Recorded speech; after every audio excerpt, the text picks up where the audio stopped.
आकाशवाणी रांची से प्रस्तुत है समाचार ध्वनि चित्र।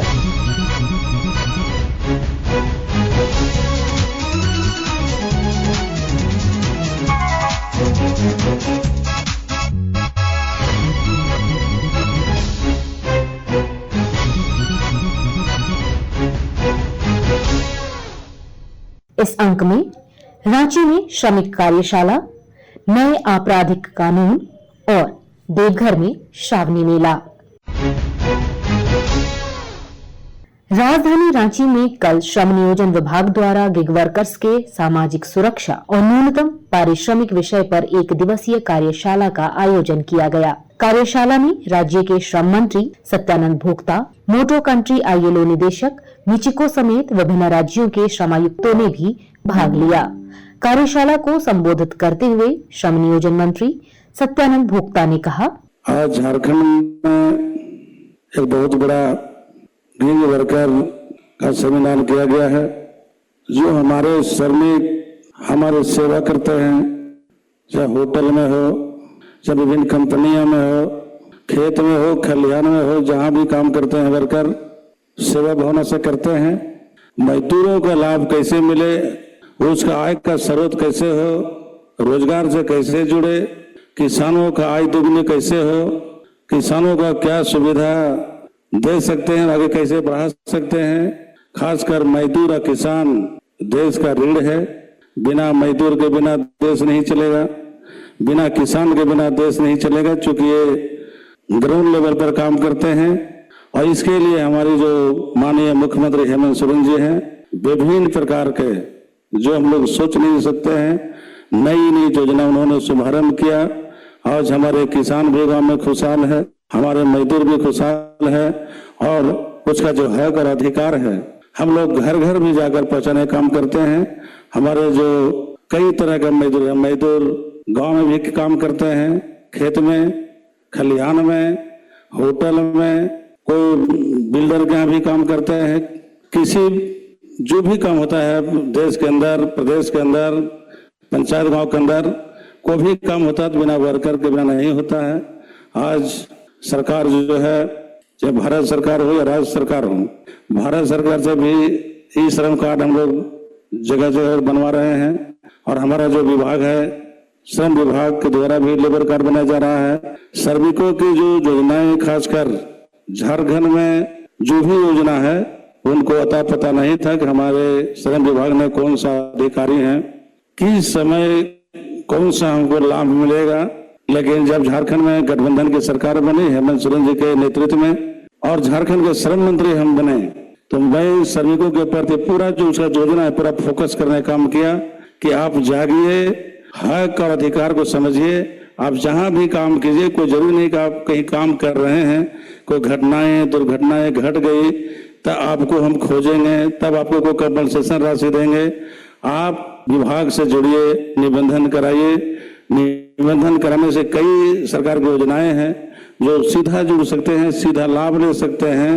राज्य के श्रम नियोजन और कौशल विकास सचिव मुकेश कुमार ने राज्य में गिग वर्कर्स के लिए राज्य सरकार द्वारा किए जा रहे कार्यों की जानकारी देते हुए बताया, आज का ये कॉन्क्लेव बेहद ही महत्वपूर्ण है और महत्वपूर्ण इस मामले में है कि जब हम लोग गिग वर्कर्स को लेकर जब हम लोगों ने चर्चा प्रारंभ की तो कई दफे लोगों की पहली जिज्ञासा यही रहती कि गिग वर्कर्स है कौन, क्या है गिग वर्कर्स। अमूमन हम सब लोग रोजमर्रे की जिंदगी में, डे टू डे लाइफ में हर दिन हमारा इनकाउंटर इनसे हो रहा है, तो कैसे हम उसको कैटर करने की कोशिश कर रहे हैं तो ऑलमोस्ट ये बड़ा डिफिकल्ट सा दिखाई पड़ता है। Because the existing labour laws में is fairly difficult, fairly impossible to accommodate जितने हमारे स्टेक होल्डर्स हैं उनके साथ। और वी ऑल नो कि इंडिया एक बड़ी प्रॉमिसिंग और ग्रोइंग इकोनॉमी है जहां पर स्टार्टअप्स का जो एक ट्रेंड है, कल्चर है, एंड वी ऑल नो कि स्टार्टअप्स के बेस में उसका एक एसेंस है। आई एम नॉट सेइंग कि every startup is the online platform workers को और या फिर गिग वर्कर्स को एंटरटेन करता है,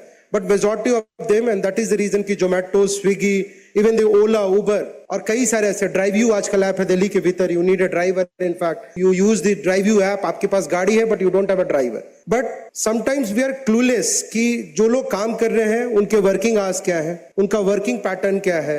इनफैक्ट गाहे बगाए आने जाने के क्रम में कोई घटना दुर्घटना हो गई तो उनको कैसे कॉम्पनसेट किया जाना है, उनकी सोशल सिक्योरिटी का ध्यान कौन रखने वाला, कैसे जो उनके अपनी जो बड़ी चिंताएं हैं उसको कैसे हम एड्रेस कर सकते हैं.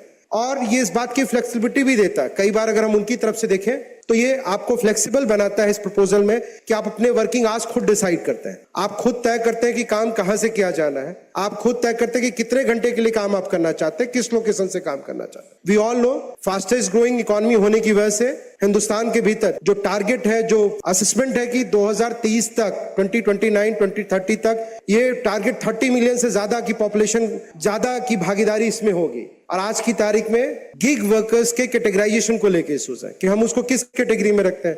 क्या वो स्किल वर्कर्स हैं, क्या वो व्हाइट कॉलर्ड है, क्या वो ब्लू कॉलर्ड है, वो किस कैटेगरी में फॉल करते हैं और उसको कैसे हम सब लोग इन गिग वर्कर्स के लिए एक ऐसी प्रक्रिया अपनाएं जिससे कि आने वाले समय में जो भी लोग इसमें पार्टिसिपेट कर रहे हैं उनको मिनिमम सोशल सिक्योरिटी का एक भरोसा, मिनिमम वेजेस का एक भरोसा, मिनिमम हेल्दी वर्किंग आवर्स का एक भरोसा हम लोग दे सकेंगे अपनी तरफ से.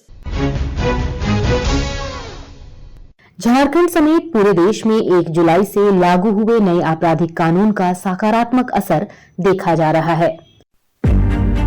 1 जुलाई से लागू नए कानून दस्तावेजों की परिभाषा का विस्तार कर इलेक्ट्रॉनिक या डिजिटल रिकॉर्ड्स जैसे email, server logs, computer, smartphone, laptops, SMS, website, locational साक्ष्य, डिवाइस पर उपलब्ध मेल, मैसेजेस आदि को कानूनी वैधता प्रदान करते हैं. ये है आजाद भारत के अपने कानून. नए कानूनों के 3 आधार: न्याय, निष्पक्षता, समान व्यवहार.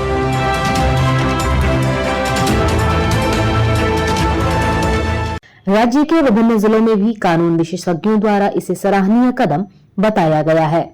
रामगढ़ व्यवहार न्यायालय के प्रधान जिला तथा सत्र न्यायाधीश आलोक कुमार दुबे का मानना है कि इस नए कानून से त्वरित न्याय की परिकल्पना साकार होगी.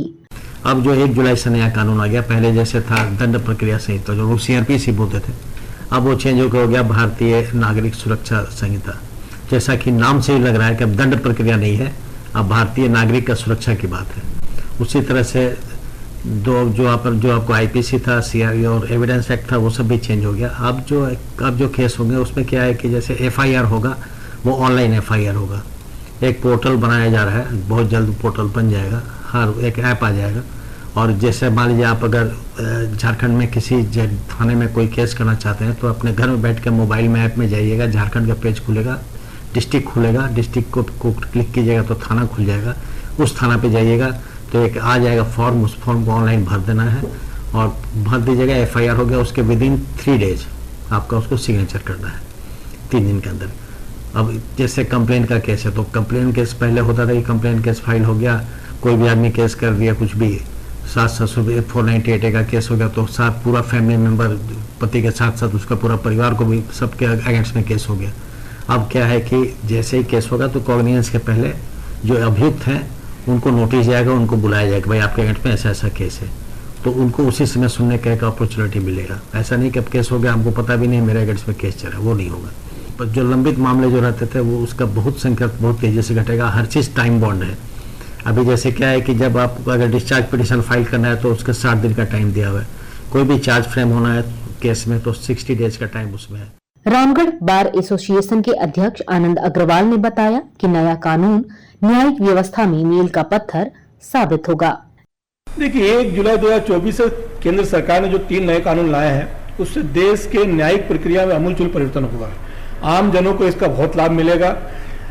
जो पहले भारतीय दंड विधान में 511 धाराएं थी उसको 388 धाराओं पर समेट दिया गया है.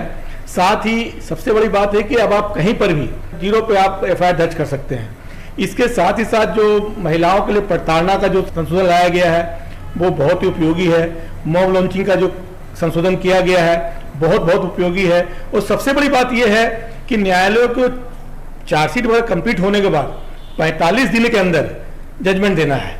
साथ ही थाना की जो प्रक्रिया है उस प्रक्रिया को समय सीमा के अंदर बांध दिया गया है। उसका एक सबसे बड़ा लाभ जो होगा कि मुवक्किल जो मतलब न्यायालय का चक्कर लगाते हैं, हर डेट में उपस्थित होते हैं, वो संभवतः 3 साल के अंदर किसी भी एफआईआर को 3 साल के अंदर उसको कंक्लूड करके उस पर जजमेंट न्यायालय को देना है। ये एक बहुत बड़ा परिवर्तन है। निश्चित रूप से अभी कुछ परेशानियां जाएंगी अधिवक्ताओं को भी, मुवक्किल को भी, लेकिन कुछ दिनों में जब ये कानून पूरी तरह से अपने परफॉर्म में आ जाएगा तो इससे आम जनों को बहुत लाभ होगा।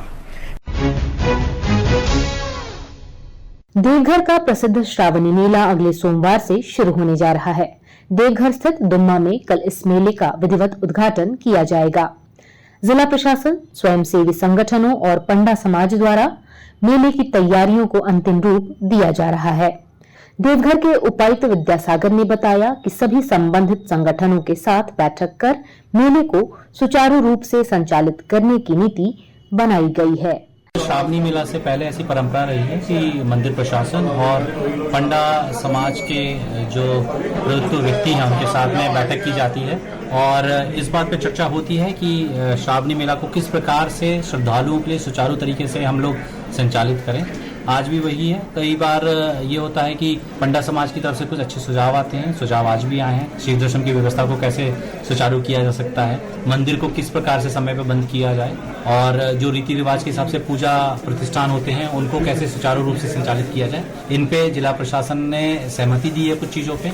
एक और जो सहमति बनी है वो है शीत दर्शन का जो रेट है उसको बढ़ा दिया गया है। 500 रुपए से बढ़ा के उसको 600 रुपए किया गया है विशेष दिवस में और 250 से बढ़ा के उसको 300 रुपए कर दिया गया है आम दिवस में। तो ये व्यवस्था जो है ये हमारी इमीडिएटली हम लोग इसको लागू कर देंगे और जो बाकी पंडा समाज की आम जो समस्याएं हैं उनके बारे में भी हमको अवगत करवाया गया है, भले ही वो साफ सफाई से लेके समस्या हो या सुचारू निर्बाध पीने के पानी की व्यवस्था के बारे में हो, इस सब के बारे में भी चर्चा की है। हमने जो संबंधित अपने विभाग है उनको डायरेक्शन दिया है कि इन सब चीज़ों को सुचारू कर लें, अच्छे से इन सब चीज़ों को मेंटेन रखें। मंदिर में जो छोटे मोटे हम लोग के रिपेयरिंग वर्क्स होते हैं उन पे भी हम लोगों ने डायरेक्शन दिया है, काम ऑलरेडी चल रहा है, उसको ही हम लोग करवाना।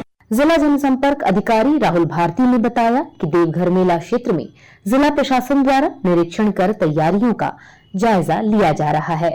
जिला प्रशासन पूरी तरह से तैयार है। हमारी तैयारी एकदम अंतिम दौर में चल रही है। अभी हम एयरपोर्ट से शुरुआत किए विजिट करने के लिए। एयरपोर्ट से शंख मोड़ होते हुए हम लोग सीधा दुम्मा टेंट, जो कोठी टेंट सिटी है वहां तक पहुंचे, फिर दुम्मा बॉर्डर भी हम पहुंचे और इधर देखते हुए आ रहे हैं कहाँ टेंट लगा हुआ है, हमारा क्या प्रोग्रेस है और रास्ते में जो राख बिछाए जा रहे हैं, बालू बिछाए जा रहे हैं, तमाम चीजों को हम लोग देखते हुए आ रहे हैं और अभी काम बहुत अच्छा तरीके से चल रहा है और अंतिम दौर में है और हम उम्मीद कर रहे हैं कि हम बहुत जल्द सारा चीज को रेडी कर रखेंगे और समय से हमारा मेला भी चालू होगा और सब कुछ विधि एकदम व्यवस्थित तरीके से सब कुछ रहेगा। सटन 21 तारीख को दुम्मा बॉर्डर पे होना तय हुआ है, जो हमेशा हुआ करता था वही भी होगा।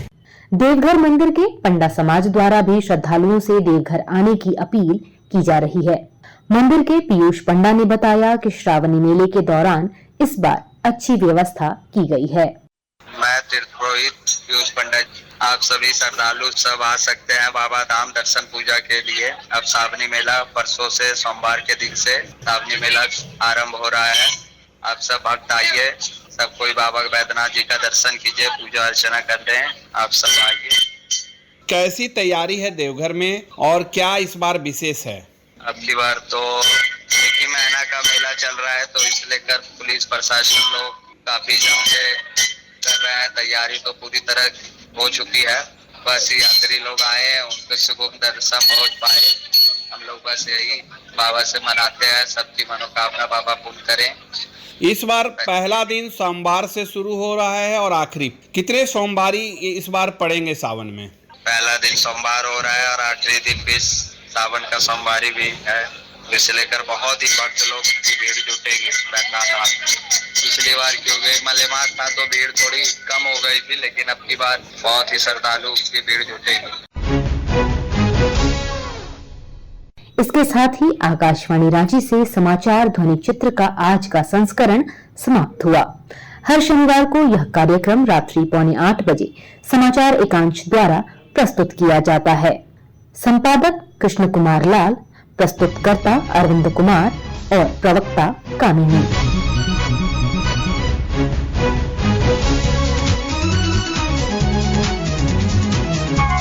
है।